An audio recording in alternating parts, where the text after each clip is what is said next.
మాట్లాడబోతున్నాం. డాక్టర్ శృతి గారు ఈరోజు కేజీహెచ్లో ఉన్నారు. అక్కడ ఆందోళనలో కూడా ఆమె పాల్గొన్నారు. అలాగే డాక్టర్ శైలి గారు Telangana public health doctors association state vice ప్రెసిడెంట్గా ఉన్నారు. శృతి గారు, ఇప్పుడు డాక్టర్ లాసె సింధు గారు ప్రముఖ డాక్టరు, చాలా సీనియర్ డాక్టరు. అలాగే ఇండియన్ మెడికల్ అసోసియేషన్ నుంచి డాక్టర్ ప్రభు గారు 10 టీవీ స్టూడియోలో ఉన్నారు. నిజంగా రెసిడెంట్ డాక్టర్స్గా మీరు ఎదుర్కొంటున్న సమస్యలు ఏంటి? ఒక కోల్కతా ఘటన నేపథ్యంలో దేశవ్యాప్తంగా ఈ స్థాయిలో వైద్యులు స్పందించడం చాలా సంవత్సరాల తర్వాత జరిగిన ఘటన ఇది. ఎప్పుడో మీ యొక్క డిమాండ్లపైన, లేదంటే మీ యొక్క జీతభత్యాలపైన, లేదంటే కొన్నిసార్లు అటాక్స్ జరిగేటప్పుడు జుడా సమ్మె ఇలాంటివే చూసాం. కానీ ఒక ఘటనను ఆధారం చేసుకొని ఆసుపత్రులలో భద్రతకు సంబంధించి మీరందరూ ఎలుగెత్తి చాటడం, దేశవ్యాప్తంగా మూకుమ్మడిగా ఏకతాటిపైకి వచ్చి ఈ విధంగా ర్యాలీలు చేయడం అనేది చాలా రోజుల తర్వాత చూస్తున్న సంఘటన. నిజంగా అలాంటి పెయిన్ఫుల్ ఇష్యూస్ ఎదురవుతున్నాయా మీకు రెసిడెంట్ డాక్టర్గా ఉన్నప్పుడు?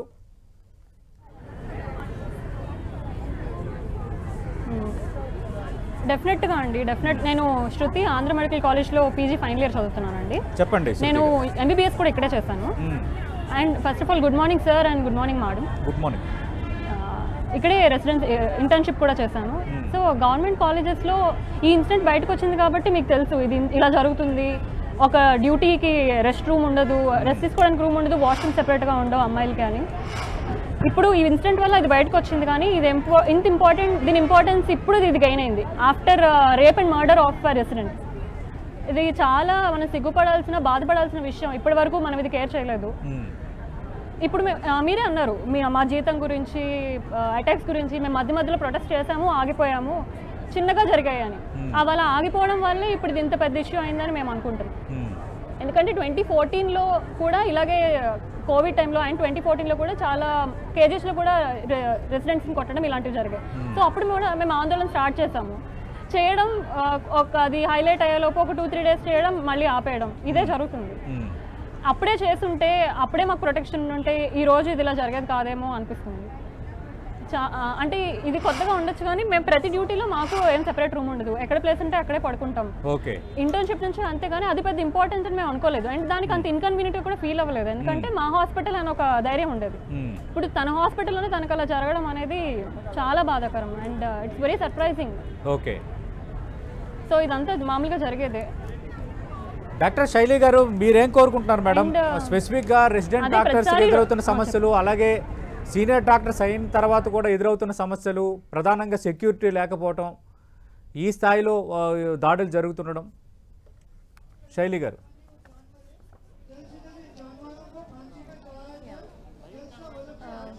ఫస్ట్ ఆఫ్ ఆల్ అండి, ఇది ఓన్లీ ఇప్పుడు ఏదో అక్కడ మన కోల్కతాలో జరిగిన ఒక్క కేసు కాదండి. ఇప్పుడు మనం ఇలా ఈ చర్చలో మాట్లాడి ఇప్పుడు ఏదైతే చర్చ జరుగుతుందో, ఇప్పుడు నేను మీ ముందు కూర్చొని మాట్లాడుతున్నానో, ఈ సమయంలో కూడా మనం ఎక్కడ ఏం జరుగుతుంది ఖచ్చితంగా ఒక ఉమెన్ సేఫ్ ఉంది అన్న గ్యారంటీ అయితే లేదండి. ఎక్కడో ఏదో ఒక మూలన అయితే ఒక ఆడదానికి, ఒక మహిళకి ఒక ప్రాబ్లం అయితే ఖచ్చితంగా ఫేస్ చేస్తూ ఉంటుంది. నేను కరాఖండిగా చెప్పగలను. ఇప్పుడు కొంతమంది బయటకు చెప్పుకుంటారని, కొంతమంది చెప్పుకోరు. ఇప్పుడు అదే పేద ప్రజలకి, ఇప్పుడు మేము డాక్టర్స్ అండి, మేము చదువుకొని ఒక సర్వీస్ అందిద్దామని చెప్పి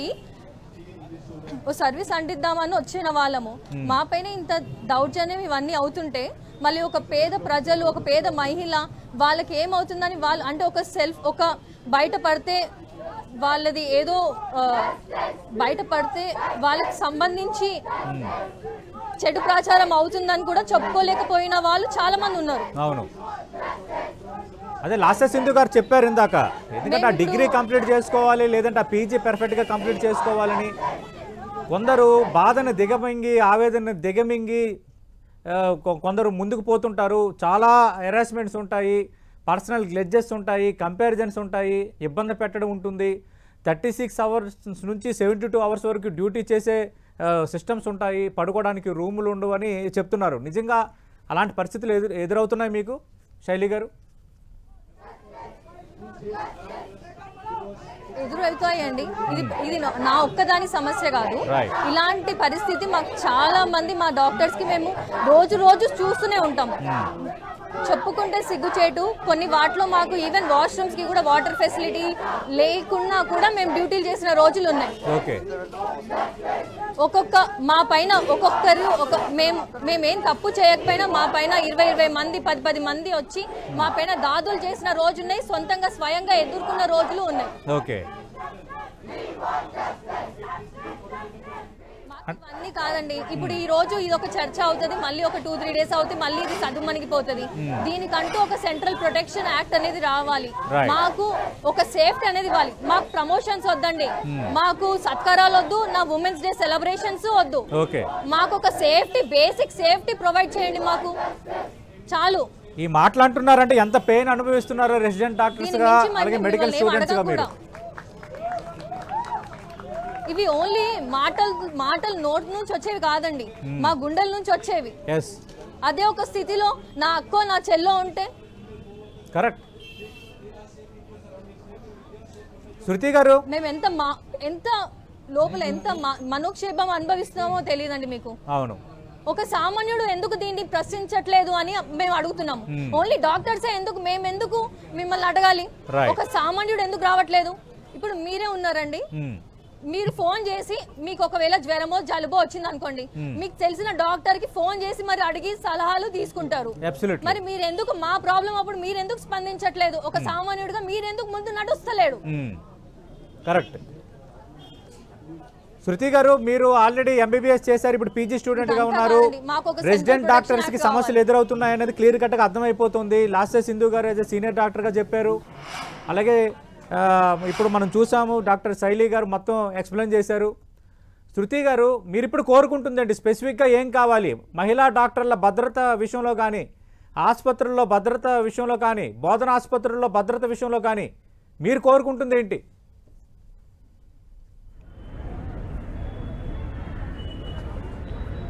ఇంటర్ 18 years అప్పుడు ఇంటర్ నుంచి మెడికల్ ఎంట్రన్స్ క్లియర్ చేయాలండి. ఆ తర్వాత పీజీ ఎంట్రన్స్ అయితే అది అసలు అందరి వల్ల కాదు.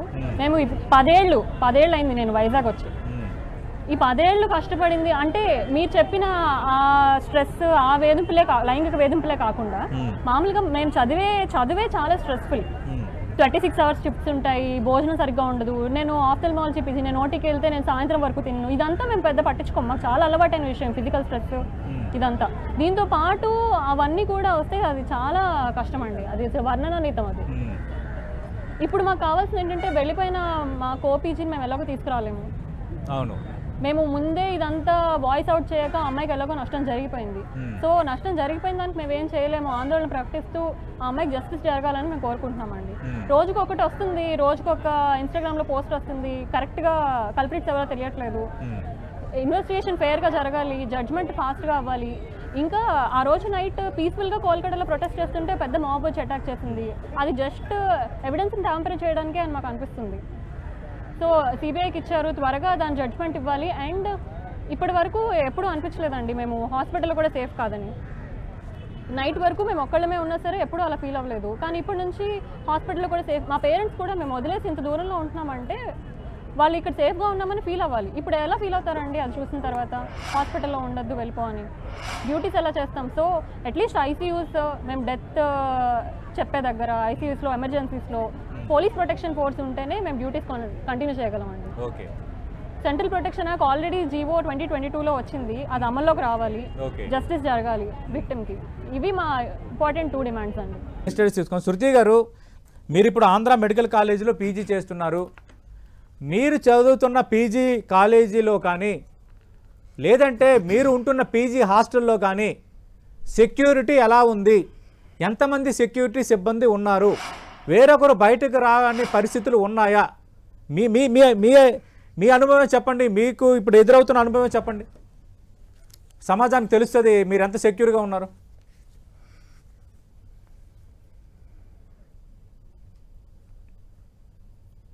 అంటే మా డిపార్ట్మెంట్ నేను కంటి డాక్టర్ని కాబట్టి మాకు ఎమర్జెన్సీస్, డెత్స్ చెప్పే పరిస్థితి ఉండదండి. సో మాకు ఐసీయూ దగ్గర ప్రొటెక్షన్ అది అవసరం లేదు. నేను కేజీహెచ్లో చెప్తున్నా, కేజీహెచ్ అనే కాదు, చాలా అన్ని గవర్నమెంట్ హాస్పిటల్స్లో ఇదే పరిస్థితి. అంటే ఒక డెత్ చెప్పినప్పుడు కరెక్ట్ రియాక్ట్, మనకి బాధ వస్తుంది, మనము కానీ ఎక్కడ ఏ పని జరగకపోయినా అక్కడ కారణమైన వాళ్ళని కొట్టేయం మనం వెళ్ళి. ఒక కేసు ఓడిపోయాడని మన లాయర్ని మనం కొట్టేయం అక్కడ. కానీ ఇక్కడ మాత్రం కొట్టేయచ్చు డాక్టర్ని, ఏమవ్వదు. ఎందుకంటే ఫర్ ఎగ్జాంపుల్ ఇది 1 వీక్ అయింది ఈ స్ట్రైక్ స్టార్ట్ అయ్యి. ఈ గ్యాప్లోనే చాలా 2-3 అటాక్స్ చూసాం మేము ఇన్స్టాగ్రామ్లో. జస్ట్ ఇలా డెత్ అని చెప్పడం, వాళ్ళ రిలేటివ్స్ కొట్టడం, అంటే అంత కామన్ అయిపోయింది. జస్ట్ ఈ ఇష్యూ మనం రైజ్ చేసాం కానీ ఇలా రైజ్ చేయని ఇష్యూస్ చాలా ఉన్నాయి. ఇప్పుడు ఇది కూడా వదిలేస్తే నెక్స్ట్ మళ్ళీ డెఫినెట్గా రిపీట్ అవుతుంది. ఎందుకంటే అలాగే సిచ్యువేషన్స్ అన్నీ అలాగే ఉంటాయి. అంటే శృతి గారు, నేను మీకు అడుగుతున్నది ఏంటంటే హౌ సెక్యూర్ యు ఆర్ అని అడుగుతున్నాను. ఇప్పుడు మీరుంటున్న పీజీ హాస్టల్లో కానీ పనిచేస్తున్న మెడికల్ కాలేజీలో కానీ సెక్యూరిటీ ఎలా ఉంది? మీకు సరిపడంత సెక్యూరిటీ ఉందా, లేదంటే కొంత భయంగా జాగ్రత్తగా ఉండాల్సిన పరిస్థితులే ఉన్నాయా? ఇప్పుడు మీరు ఎదురవుతున్న పరిస్థితిని ఎక్స్ప్లెయిన్ చేయండి.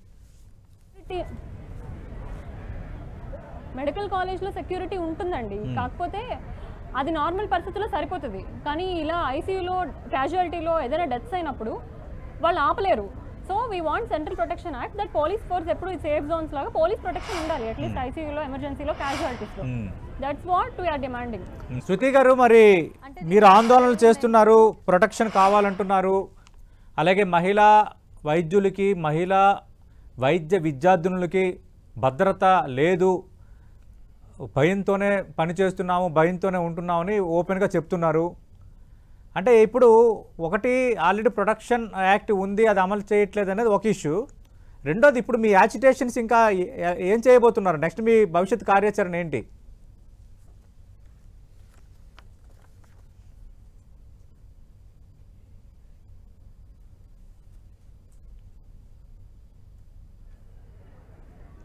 శృతి గారు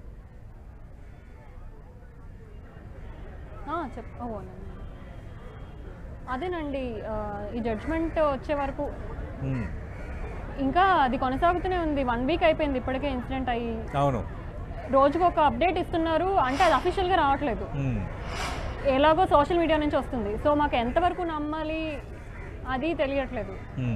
ఇది కన్ఫర్మ్గా పబ్లిక్ నోటీస్ రావట్లేదు, జడ్జ్మెంట్ రావట్లేదు. ఎప్పటి వరకు కొనసాగిస్తారంటే మేము ఇది చల్లారేచ్చే వరకు. ఎప్పుడు జరిగేది అదే కదా, మేము ఒక 2 డేస్ ఇలా రైజ్ చేసి కొంచెం సైలెంట్ అవుతాము, ఆ ఇన్సిడెంట్ అలా కప్పిపుచ్చిపోతుంది. ఈసారి అలా అవ్వదు. ఈసారి జస్టిస్ వచ్చే వరకు మేము పోరాడతాం, అమ్మాయికి న్యాయం చేరుస్తాం. ఇంకోసారి ఇన్సిడెంట్ జరగకుండా ఉండాలన్నా కూడా ఇదే మా పోరాటం. ఇంకోసారి ఇన్సిడెంట్ జరగకుండా ఉండాలంటే అలాంటి పరిస్థితులు ఇంకొకళ్ళకి రాకూడదు, ఇంకొకళ్ళు సెమినార్ రూమ్లో పడుకోకూడదు, ఇంకొకళ్ళకి ఆన్ కాల్ డ్యూటీ రూమ్ ఉండాలి, లాక్ ఉండాలి, వాష్రూమ్ సెపరేట్గా ఉండాలి, అలాంటి ఐసీయూ బయట సెక్యూరిటీ ఉండాలి. అప్పుడు అలా జరిగేది కాదు, ఇంకోటి ఇప్పుడు జరగదు. అదేనండి, ఇంకొకటి జరగకుండా మాకు సెక్యూరిటీ కావాలి. అండ్ కరెక్టే, అన్ని హాస్పిటల్స్లో అంత ప్రొవైడ్ చేయడం కష్టమే, ఎందుకంటే మన కంట్రీ బడ్జెట్కి మనం తక్కువ కేటాయిస్తున్నాం, హెల్త్ బడ్జెట్. సో అక్కడ ఫస్ట్ రైజ్ చేస్తే మనకి అంటే మన జనాభాకి, మన హెల్త్ బడ్జెట్కి మనం కేటాయించింది చాలా తక్కువ అండి compare to other countries. So అక్కడ పర్సంటేజ్ పెంచితే మన పరిస్థితులు అన్నీ బాగా అవుతాయని నేను అనుకుంటున్నాను. అప్పుడు మన డబ్బులు ఇక్కడ సెక్యూరిటీకి పెట్టచ్చు, పోలీస్ ప్రొటెక్షన్కి, రూమ్స్కి, ఇన్ఫ్రాస్ట్రక్చర్కి అన్నీ బాగు చేయాలండి. లేకపోతే పరిస్థితి ఇప్పుడు మేము వదిలేసినా సరే మళ్ళీ ఇది డెఫినెట్గా రిపీట్ అవుతుందని మేము భావిస్తున్నామండి. అందుకని జడ్జ్మెంట్ వచ్చే వరకు, సెంట్రల్ ప్రొటెక్షన్ యాక్ట్ అమలుకి వచ్చే వరకు మేము ఇది ఆపమండి. ఇంకా తీవ్రంగానే చేస్తాము. ఈరోజు ఇప్పుడు వైజాగ్, విశాఖపట్నం ఆంధ్ర మెడికల్ కాలేజ్ నుంచి హంగర్ స్ట్రైక్ కూర్చున్నామండి. చాలా సంఘాలు వచ్చే మద్దతు తెలపడానికి. ఇంకా రేపటి నుంచి ఉధృతంగానే చేస్తామండి. శృతి గారు ఇందాక ఒకటి సెక్యూరిటీ, డాక్టర్స్, ఎటర్నిటీ ఒక హోల్ గ్రూప్గా చెప్తున్నారు, అది జరగాలి సిచ్యువేషన్ చూస్తున్నప్పుడు. కానీ మహిళలకు సంబంధించి నేను ఇందాక ప్రస్తావించినప్పుడు ఈ ఘటన కూడా అత్యాచార ఘటనకు సంబంధించిన అంశం, వెరీ ప్యాథటిక్. అలాగే వైద్యులకి, మహిళా వైద్య విద్యార్థులకి లైంగిక వేధింపులు, ఇందాక లాసెసింద్ గారు చెప్పినట్టుగా పిచ్చి పిచ్చి మెసేజ్లు పంపించడం, ఇబ్బందికర పరిస్థితులని క్రియేట్ చేయటం, అలాంటివి కూడా ఎదురవుతున్నాయి కదా. దీన్ని ఎట్లా ఫుల్ స్టాప్ పెట్టాలంటారు?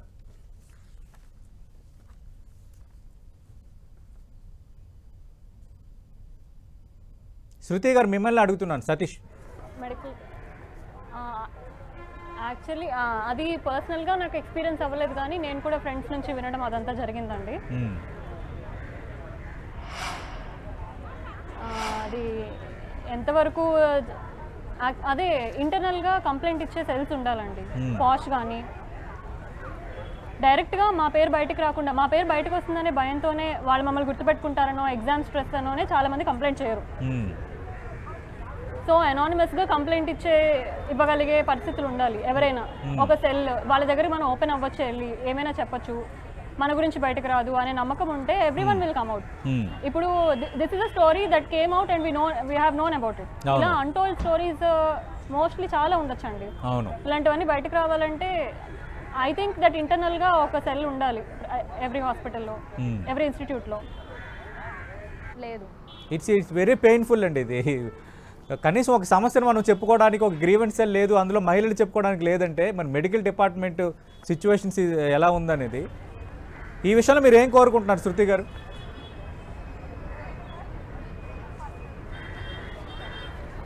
అదేనండి, మెడికల్ కాలేజెసే కాదు యాక్చువల్లీ బయట అన్ని సాఫ్ట్వేర్ వాటిలో ఉంది అంటున్నారు, కానీ ఎంతవరకు అది వాడుకుంటున్నారని మనకు తెలుసు.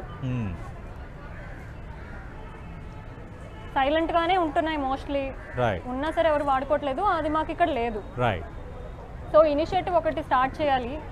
అండ్ మా మెయిన్ ఇప్పుడు మోటివ్ అయితే మాత్రం మీరండి, central protection act and justice to the victim. Nirbhaya నాకు ఒకటి అర్థం కావట్లేదు, 2014లో నిర్భయ జరిగినప్పుడు whole country united and came out. Why not now? ఇప్పుడు ఏంటి ఇది డాక్టర్స్ ఇష్యూ లాగా పూర్తిగా డాక్టర్సే కనిపిస్తున్నారు ఎక్కడైనా. నాన్ మెడికో అట్లీస్ట్ నాకు తెలిసిన వాళ్ళు friends nobody is supporting, nobody is sharing the news. చాలా మందికి అవేర్నెస్ కూడా లేదు ఇష్యూ మీద. లేదు, why are you not uniting with us? కొందరికి సానుభూతి ఉంది, కానీ మీరు అన్నట్టుగా నిర్భయ ఘటన